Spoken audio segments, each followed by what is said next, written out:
Yep. All righty. So like I was saying before, if you do have questions, go and ask your questions. You will get the presentation. We'll start off with raising capital, then we'll go right into business. All right. So there should be a disclaimer there, but it wasn't. So just be aware that some say or what Leslie say may work for us. It may not work for you. If you do get into deals with other people, make sure you vet them. The RIA is not responsible. All right. So if you're with anyone else doing joint ventures, make sure you vet them very well if you get in deals with other folks.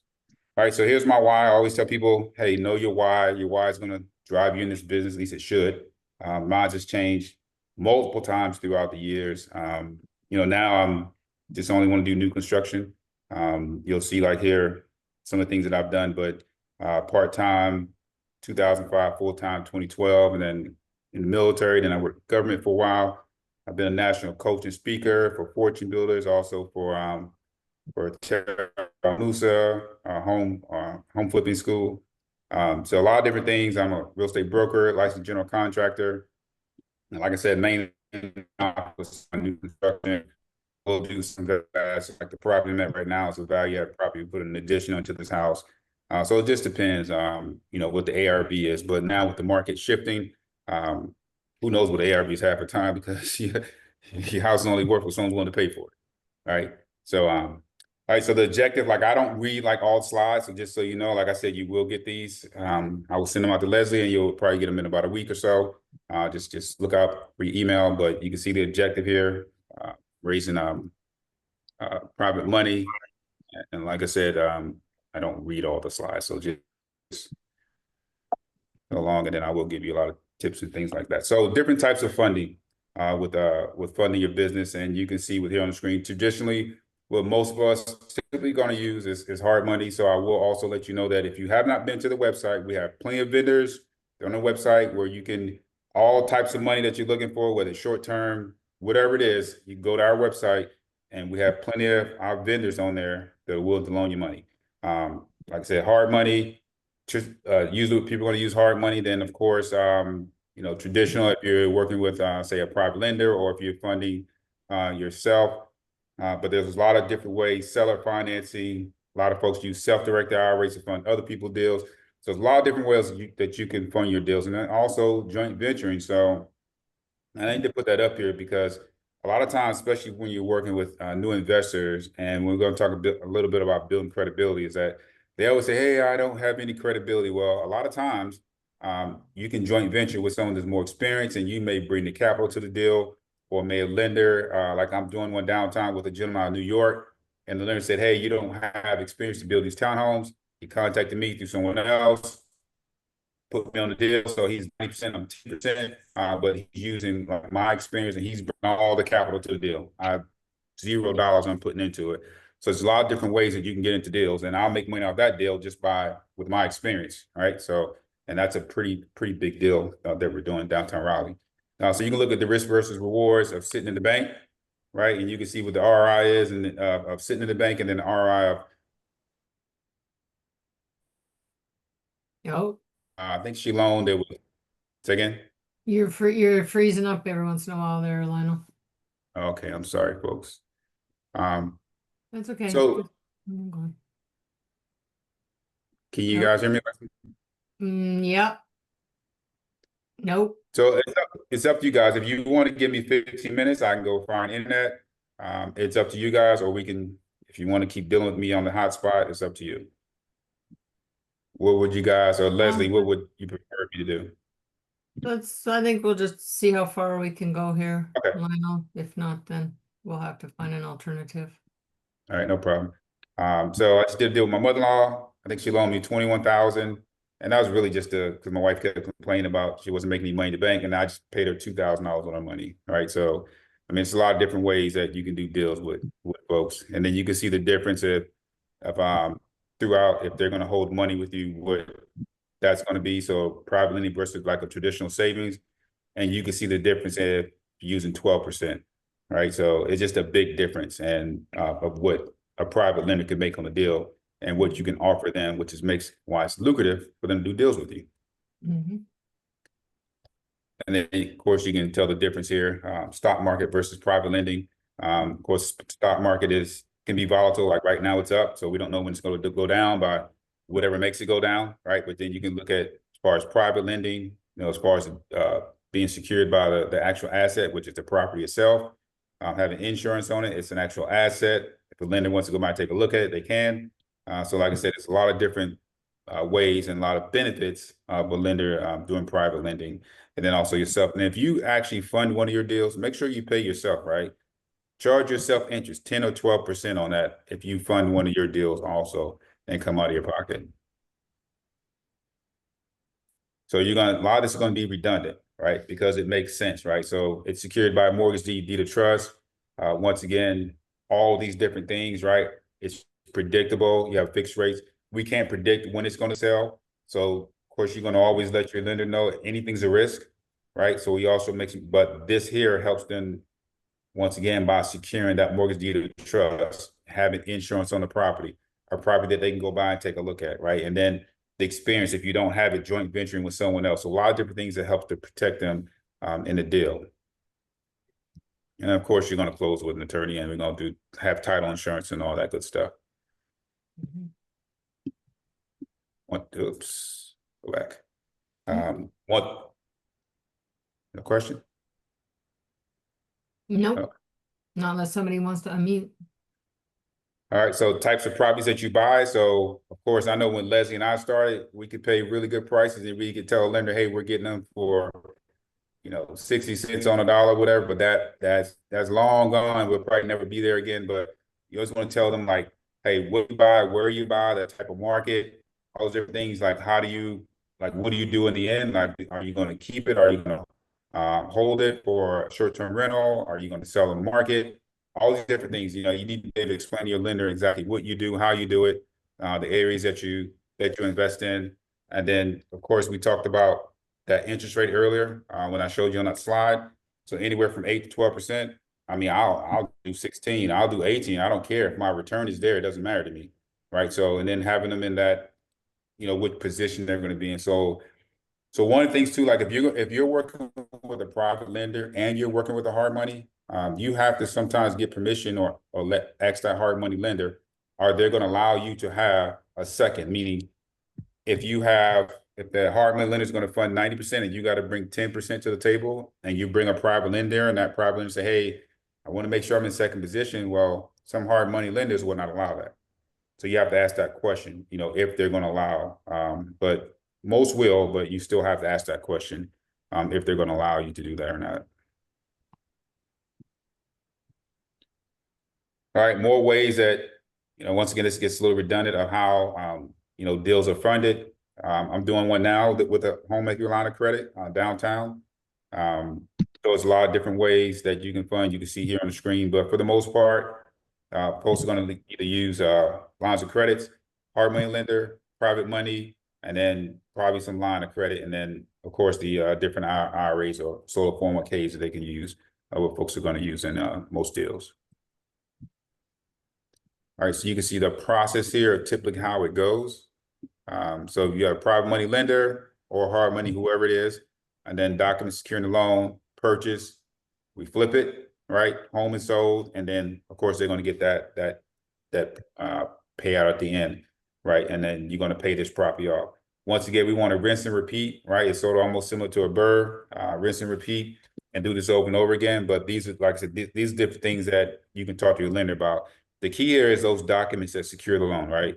That deed of trust that helps secure the loan and keeps the lender safe, and then having that asset there. I think I have had one deal that has went south on me where we had to do a deed in lieu of foreclosure, and essentially we just signed it back over to the lender, right? So, and let the lender deal with it and sell it. So we didn't have didn't go on our credit, anything like that, but it was I would say it was a bad lender. So I was pretty much glad to give him, because normally if you ask for an extension, a lender should do an extension with you, right? But that's when I was newer, and then I would never do a deal like that again. So all lenders aren't good lenders. But once again, how are we secured, right? So mortgage deed, that insurance, and then you will have some lenders, most hard money and lenders, they will ask if you will sign a promissory note. Your private lenders, not so as much. but I do offer that to my private lenders. I just offer it up front, a promissory note. So like I said, it's not something you have to do. It's just one of the things that I do. It just lets them know that, hey, this is another security here for you. And like I said, I'm going to pay them back anyway. So I don't go in intent with not paying them back, but this is one of the things that I do in my deals. So we talked a little bit about this. And like I said, this also goes probably in conjunction with your why, but having that good elevator pitch of knowing, like, you know, what you do at 30 seconds, if you're, especially if you're in a meeting, so, and you're networking and stuff, it's always good to have this elevator pitch. So 20, 30 seconds of let people know what you do and how you do it, where you do your business and all those good things. But it's definitely good to know and have an elevator pitch. You just never know when you're going to run into someone that could be a lender. You just never know, folks. Trust me. No. If you guys have any questions along the way, either raise your hand and we'll get you to unmute, or throw it in the chat or whatever. No problem there. So just let us know if you have any questions about what Lionel's talking about right now. All right, and then having an outline, right? So if you take a look at this, and this is just something that's generic, right? But the key is you always want to build rapport. Whether you're dealing with a private lender, whether you're talking to a seller, it doesn't matter, right? Building rapport is huge. You just never know how far that's going to go with building rapport with folks.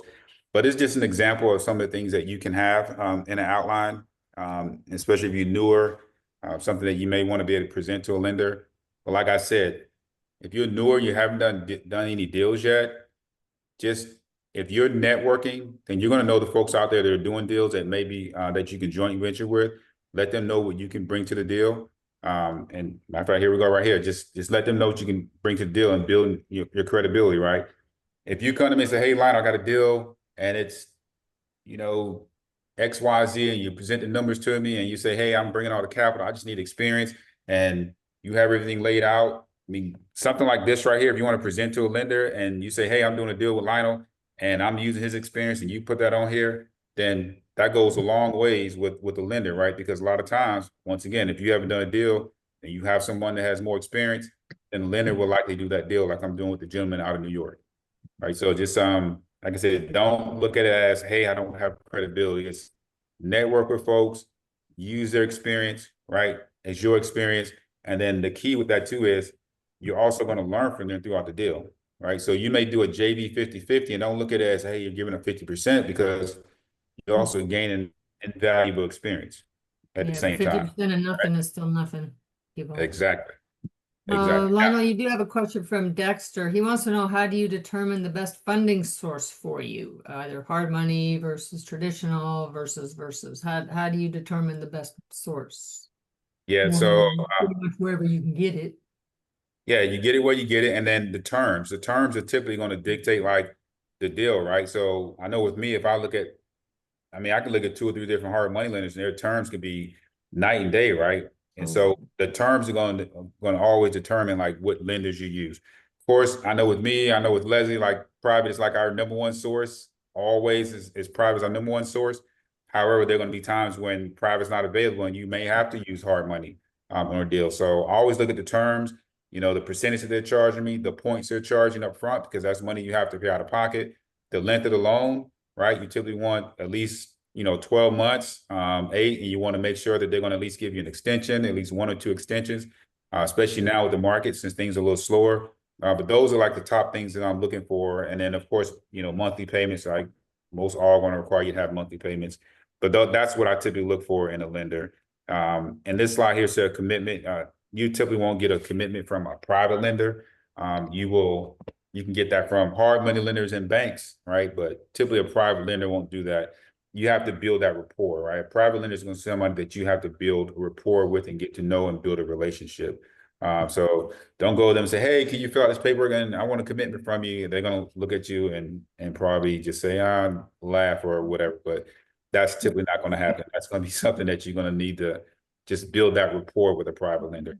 And okay, Latasha, I need a little bit of clarification there, because you're saying, Latasha's asking, what I found with working with lenders is that even though I may have someone with experience that has done fix and flips, they still want the experienced individual to co-partner on the loan. Do you mean contribute?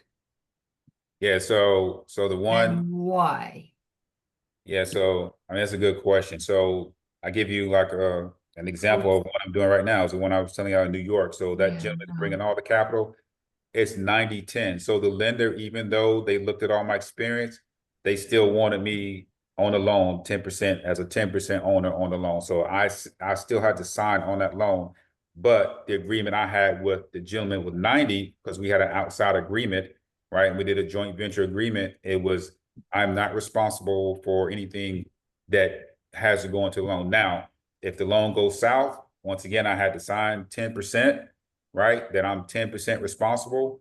And if it came to that, then the gentleman and I would have to figure out, but the agreement that we have is, yeah, even though the lender saying I'm 10%, I'm 0% between you and I. So, and we did an actual agreement for that. But lenders, you're absolutely right. Lenders still will most, I would say 90% will still require for that experienced person to actually have a commitment actually on the loan. So that will happen because that happened with me. Hmm. So yes. All right, so any questions before we go into business credit? All right, so real quick before we go into business credit, how many people here, I'm assuming, have already set up their business? If you have, put a 1 in the chat. If you've already set up like your business, you already have an LLC and all that stuff set up. Just put a 1 in the chat if you have, and then if you have already set up, put a 1 in the chat if you're a single member LLC. Meaning that it's just you in the business, that's it. Charlene, okay. Alfredo's got a partner. Anyone else? Victoria, okay. Woody, okay. Yeah.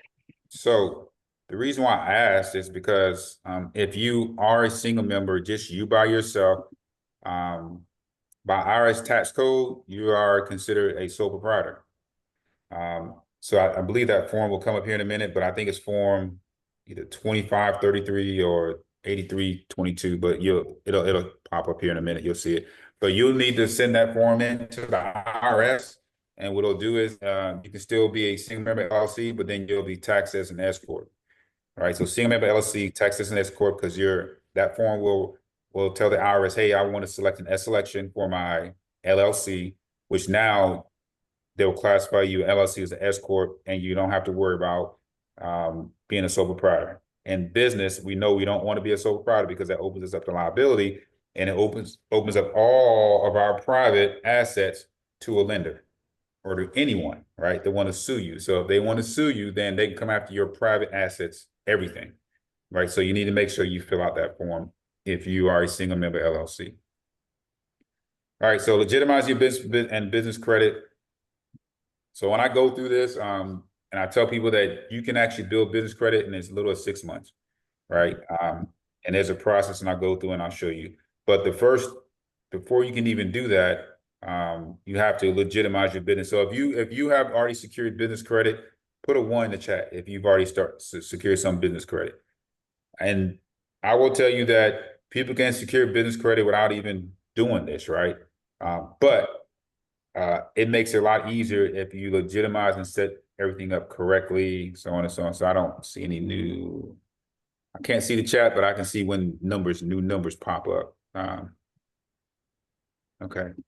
So yeah, the compliance is the main things. Like, where do you register your business? You can see all the different like Manta, where you're going to register. Now we got Yahoo, of course, Google, and all where you can register your business.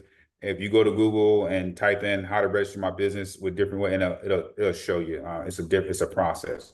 But of course, you need to have an email address. When I first started, they always say, oh, don't use Gmail, Yahoo. Most folks use that now, but you can also buy through, I guess, $50 a year, $60 a year through Google, to where it'll say your business name after the @ sign.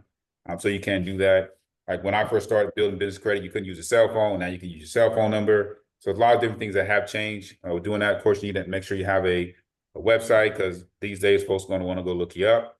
So all these different things that you need to have, which I'm sure most folks here have, and if you haven't, then definitely do that and get that set up.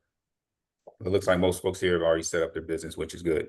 And if you if you need to file some of those forms, I would tell you that, of course, my disclaimer is, seek advice, right? But you will see here that you definitely will need to fill out those forms.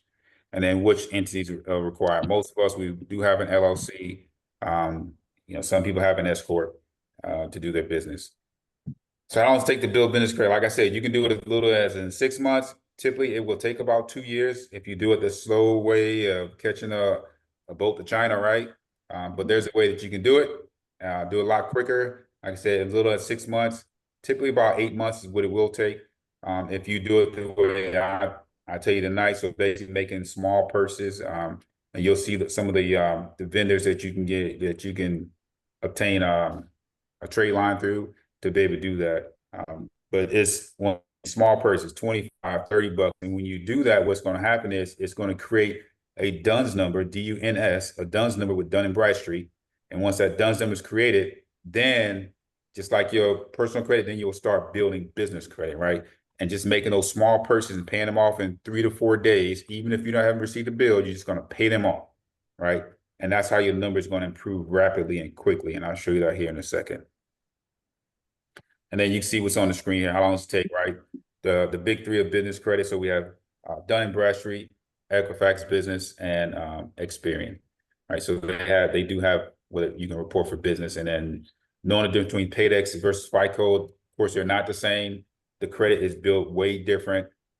Business credit, you can't hold for 30 days and then pay it, right? Because your score will not increase, quickly. And then, of course, you don't have to have like great personal credit to build business credit. They don't. It's like oil and water. You don't have to.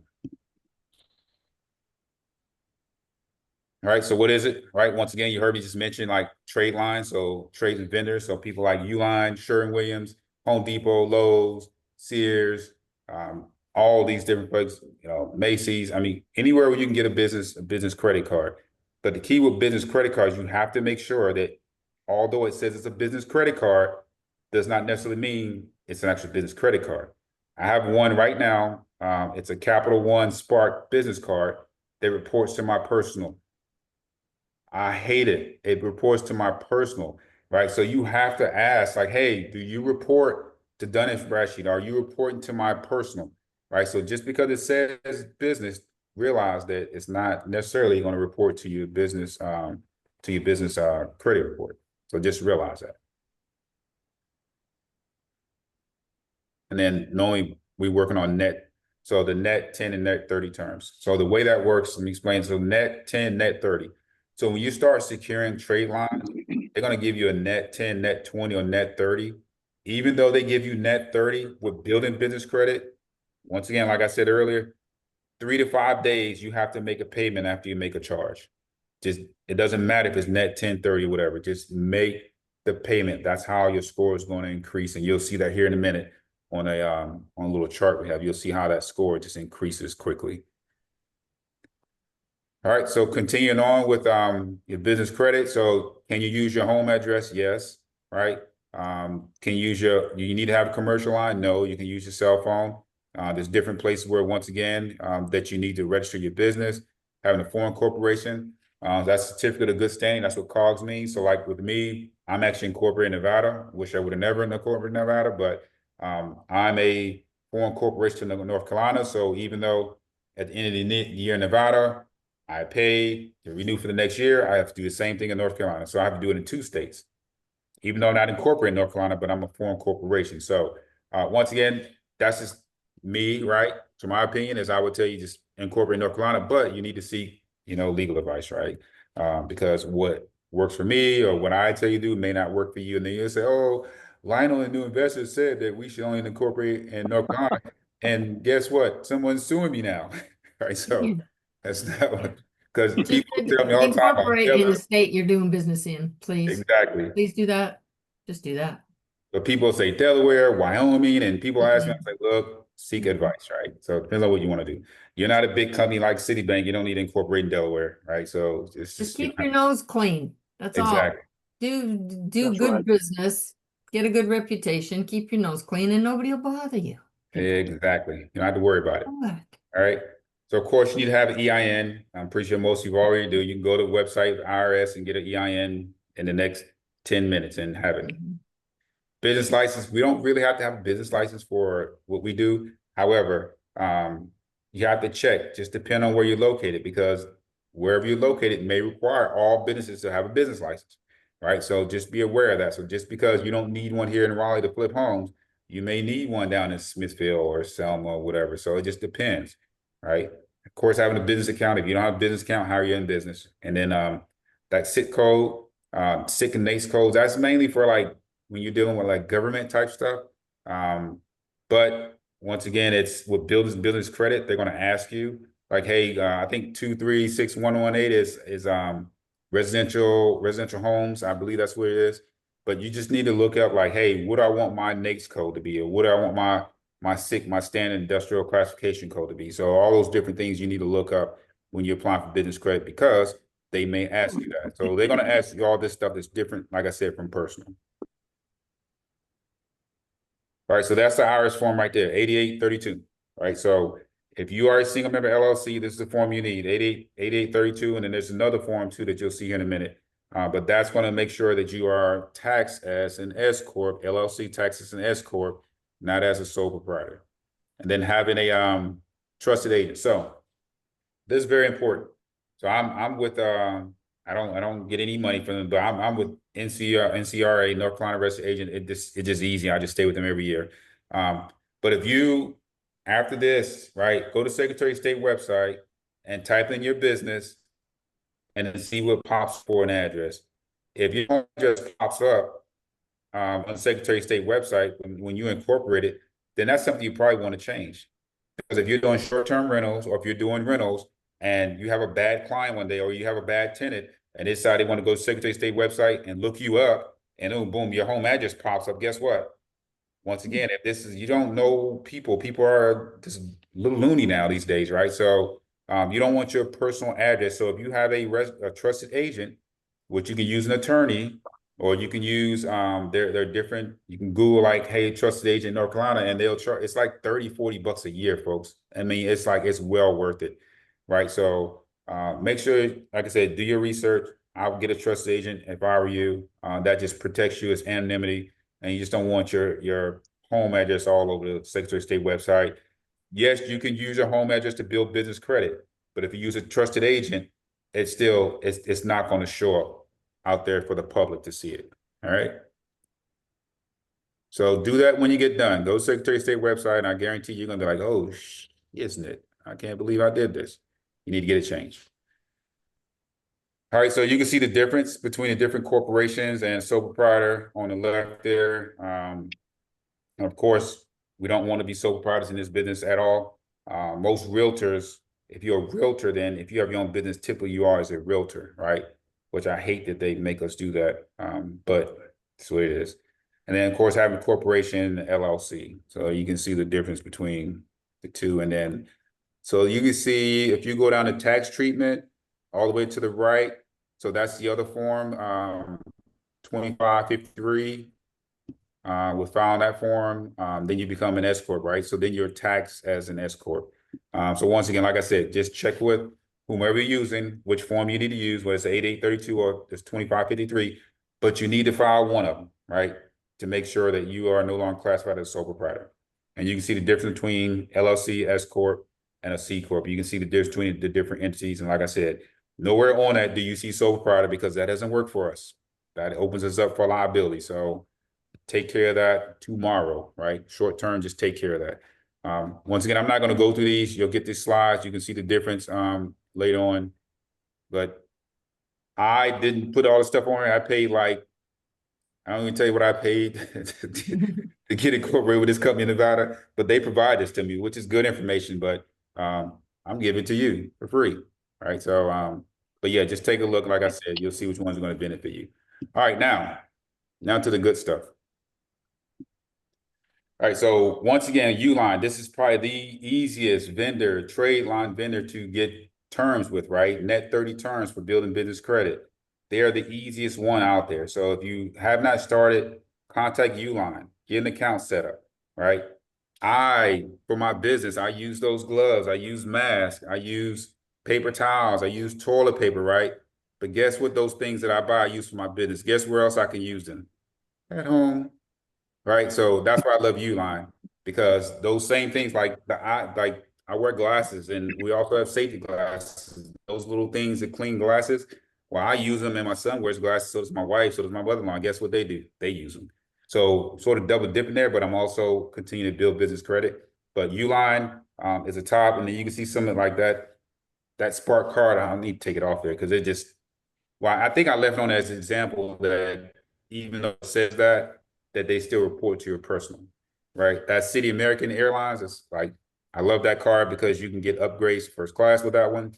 So there's a lot of different ones out there. Like I said, there's plenty of cards. You're gonna see a slide here in a minute that's gonna show you a lot of different other ones that you can do. But our key here is with building business credit, we want that trade line to lead to revolving credit and then eventually lead to those bank lines, right? You want those bank line of credits is what we want, right?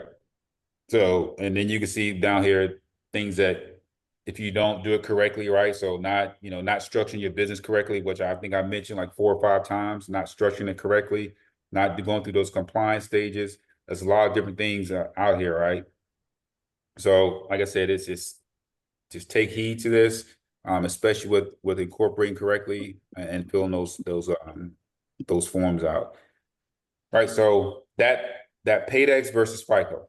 So once again, your personal is your personal, right? In the business world, 80 plus Paydex, right? So they call it Paydex, right? That's similar to your FICO, it's synonymous. But that's what we look for in the business world is that 80 plus, right? And like I said, if you just do that little formula, like I said, and making little small purchases and paying them in 3 to 4 days, 5 days, you can build and you can hit this 80 within 8 months. And I'll show you here how we did it. So I say we because me and my wife, but like I said, how we did it. So good personal credit equal good business? No, not necessarily. It doesn't, like I told you earlier, you don't have to have that. So you can, once again, like I mentioned earlier, you have Experian, Equifax, and Dun & Bradstreet, but Dun & Bradstreet, they are the big boys in the business world, right? So once again, we're looking for that 80. So you can see 80 here. That's making payments prompt. Prompt is 3 to 5 days. I keep saying it. That's prompt in the business world. It's not waiting net 30, right? They give you net 30. It's not waiting the 30 days, right? If you have net 10, like when you make a purchase with net 10, you need to pay it like the next day, right? So yeah, and I'll give you a vendor too. So another one that you're not going to see on these slides here, but it's well, we know about Lowe's, but it's Carter Lumber. So Carter Lumber, they're in Sanford. So if you contact a gentleman out there, his name is BJ. BJ will get you set up with them. I don't know what they did with me. I think initially they told me I had 5,000, but I think it's unlimited because I just keep buying and paying it. So, but Carter Lumber, and the reason why I mentioned them is because I had materials that I went through Lowe's, and Carter Lumber saved me like $4,000, right? On the same type of lumber, which blew my mind. So that's why I tell people about them. I don't get any kickbacks from them whatsoever. It just saves you. It's just another vendor. Once again, they report. So whether you spend $10 with them or $100 or $2,000, they're still going to report to Dun & Bradstreet to help build. But the key here is building that Paydex up between 80 and 100. 80 is all you need. And then you're going to select at least 3 to 5 tier 1, 2, and 3 vendors, which I'm going to show you here in a minute. And you just need to research them because they've changed. Some have gone out of business. But at least 3 to 5 is all you need to purchase, right? If you're in Raleigh, so people like to go to Sherwin-Williams, but you got to go to the right one. So when you go to Sherwin-Williams to build business credit, you have to go to the corporate store.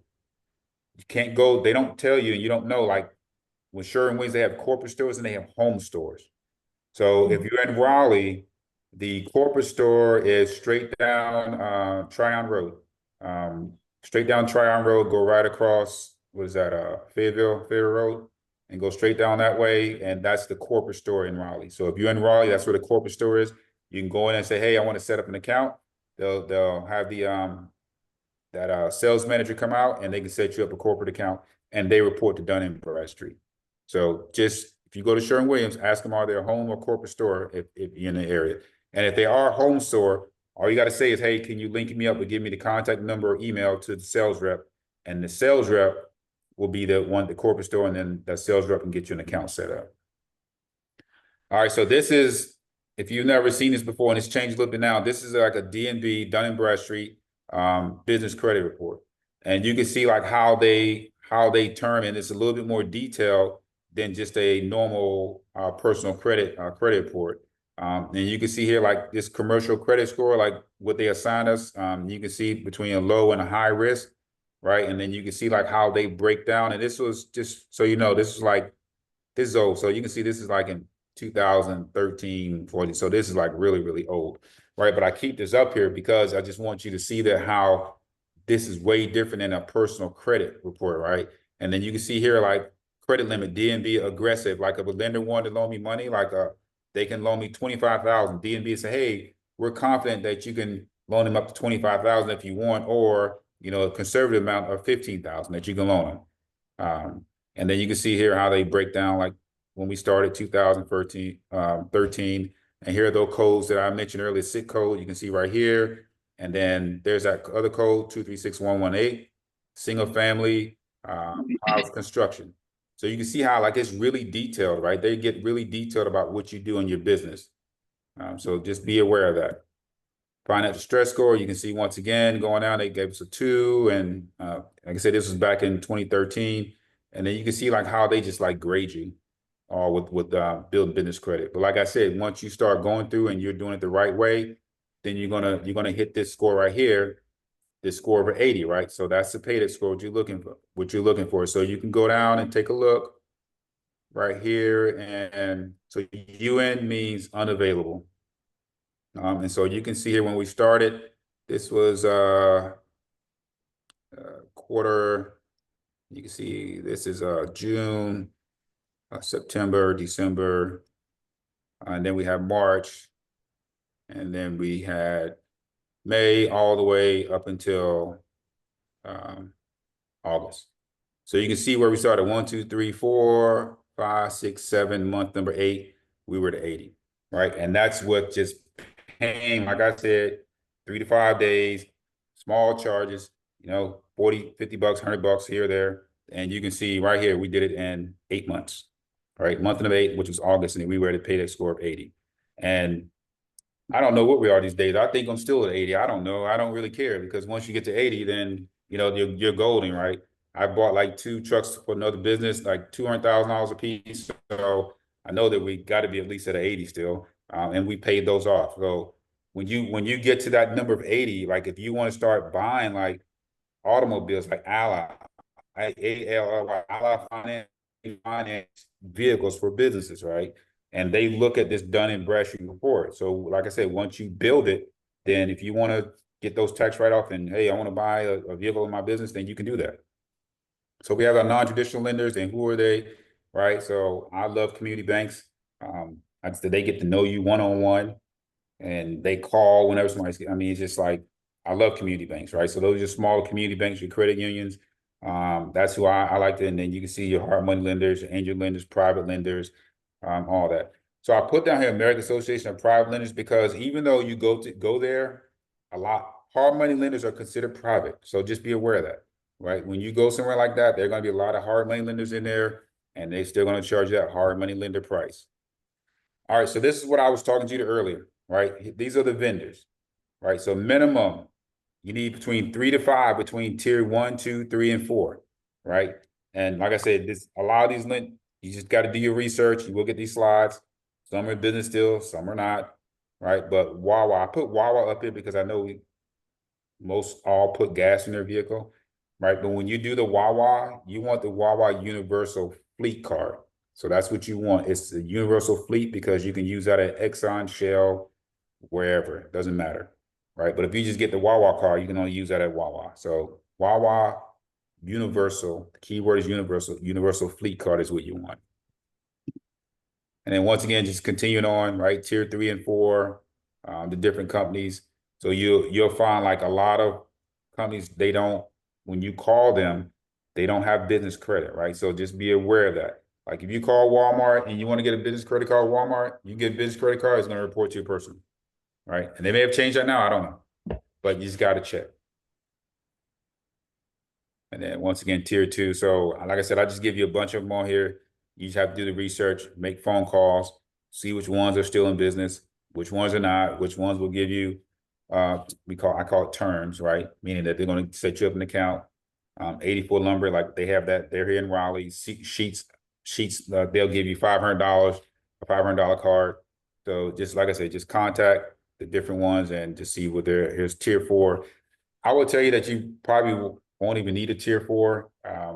Like you go Lowe's, Home Depot, they're tier 4. Lowe's will give you, it's an LBA. They have a Lowe's business account. So they have one, it's a credit card, and then they have a Lowe's accounts receivable where you fund it, right? You pre-fund it. But that one, if you do a Lowe's accounts receivable, it does not report to Dun & Bradstreet. If you do a Lowe's business account, LBA, it reports to Dun & Bradstreet. So just ask the question when you go there.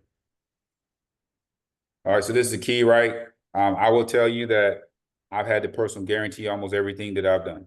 So don't get hung up on one of those things of, hey, I don't want a personal guarantee. I mean, if you got to do it, you're going to pay them back. Don't worry about it, right? But I pretty much always have had to do a personal guarantee. So, they're not going to, you don't say, oh, because I'm new, they're making me do it. No, they want to make sure they get their money. So don't worry about that.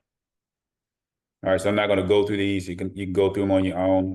But once again, the whole compliance is the key here, right? Paying on time, paying early, all those things, that's going to consider prompt and all those things. So just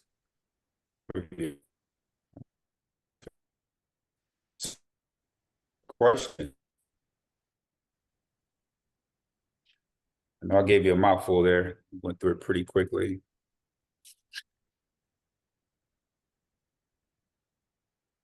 Questions? Okay. Well, Yeah, typically, if I don't get any questions, okay. I have a question.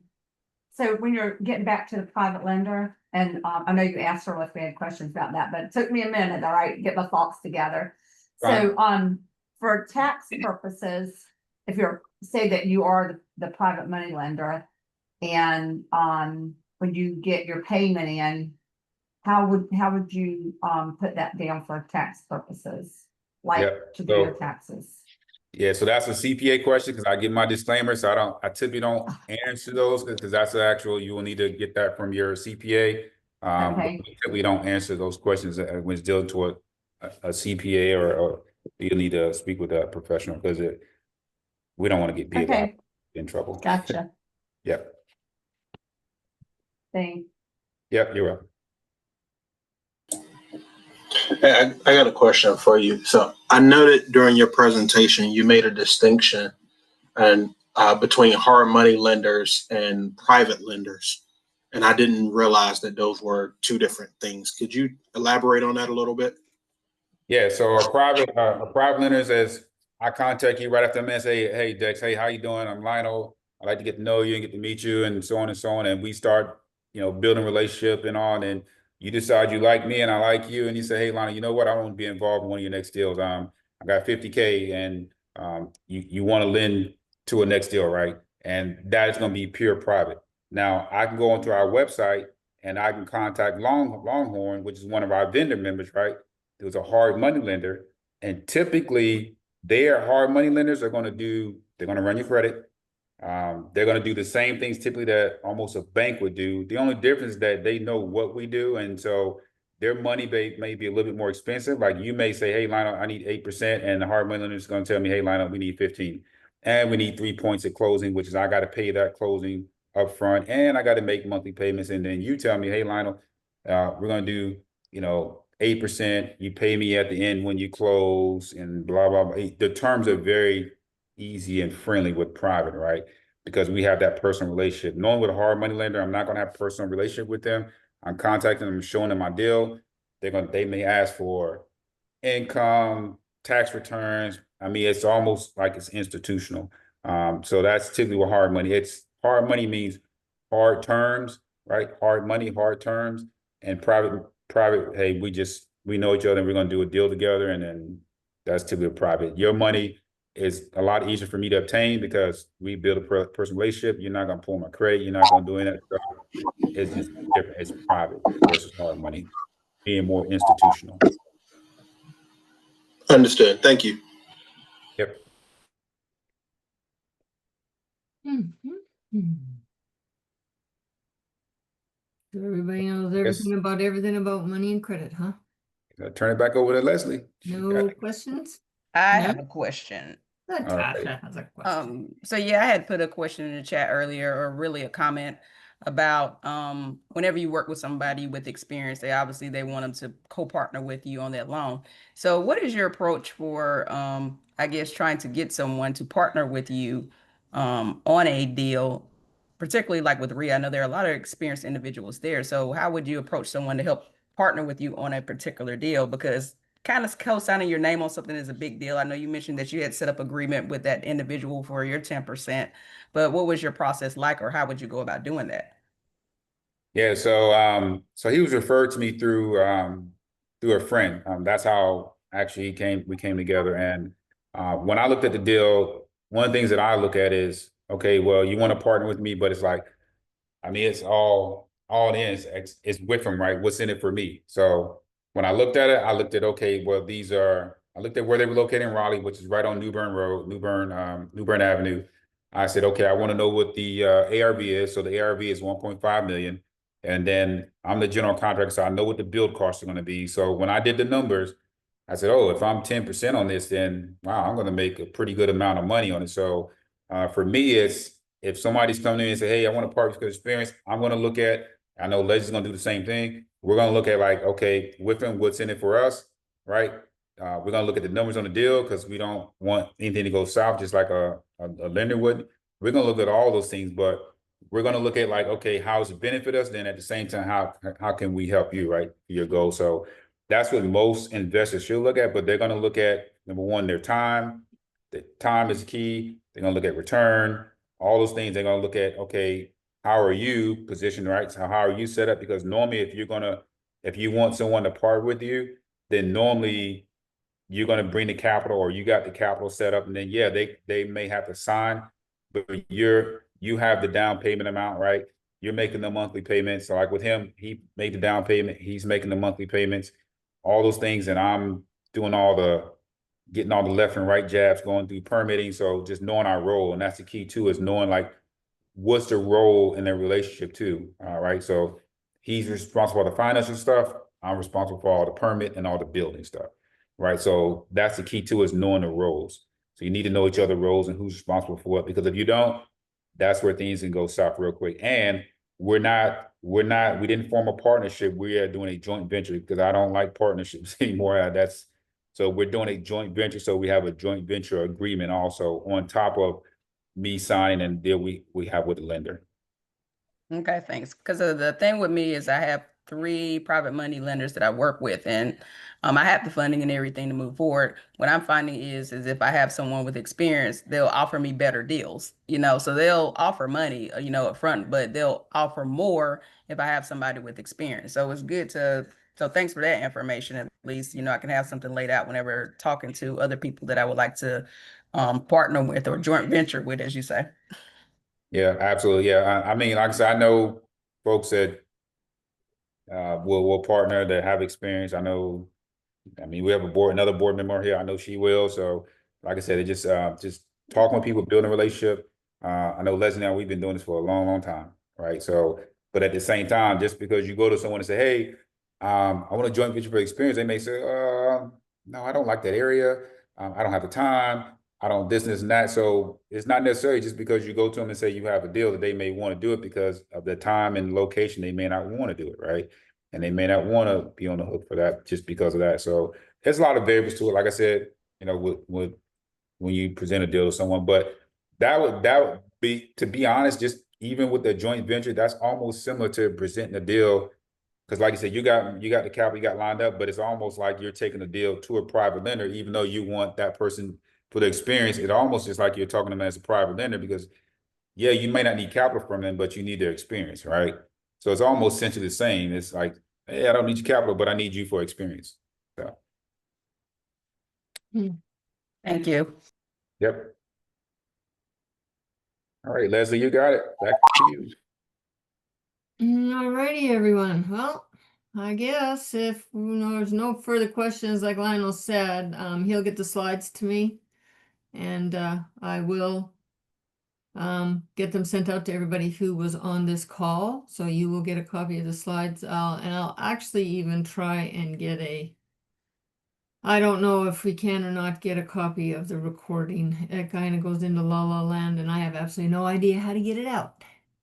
So I gotta, I gotta depend on somebody else to do it.